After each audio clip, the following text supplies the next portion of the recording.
As Americans, we have our civic duties.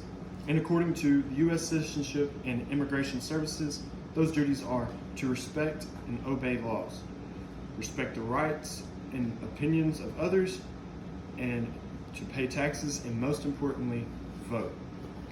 As Americans, we have done a poor job of our voter turnout rates over the years, as they have dramatically decreased. So first, I wanted to give history about our voting rights. In our first election with George Washington, only 6% of the entire population was able to vote, as landowners who were white males were only allowed to vote. With the 15th Amendment, it allowed men of all races except for Native Americans to vote. With the 19th Amendment, it allowed all women to vote. And with the 23rd Amendment, it allowed the District of Columbia to have a right to vote.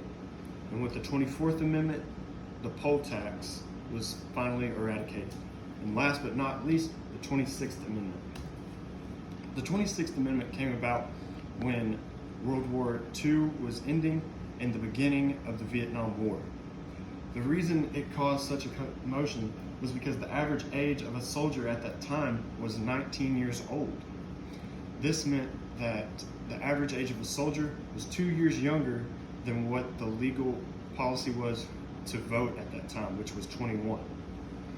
After multiple years of protesting this law, it was finally put into action by President Richard Nixon on July 1st of 1971.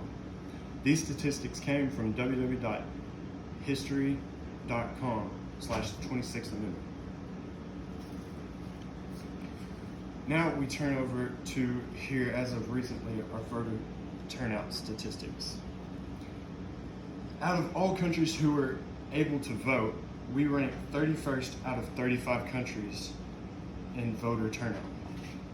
In 2012, 53% of our eligible voters casted ballots. This statistic was provided by PBS. To put it more in perspective, 129 million out of 241 million voters came to the ballots in 2012. And then in 2014, at mid-year elections, 36% of registered voters casted ballots. This was the lowest turnout since 1942, when we were in a world war where voter-eligible people were all fighting the war. So what are our possible solutions?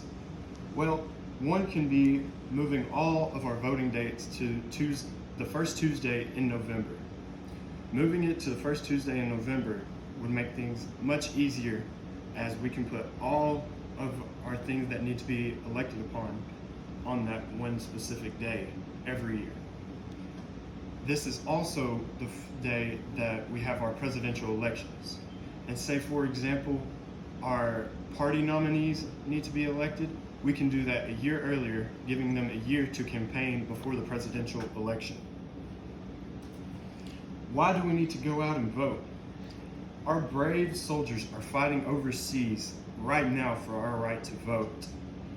It's one of the many reasons we separated from Great Britain and their monarchy rule.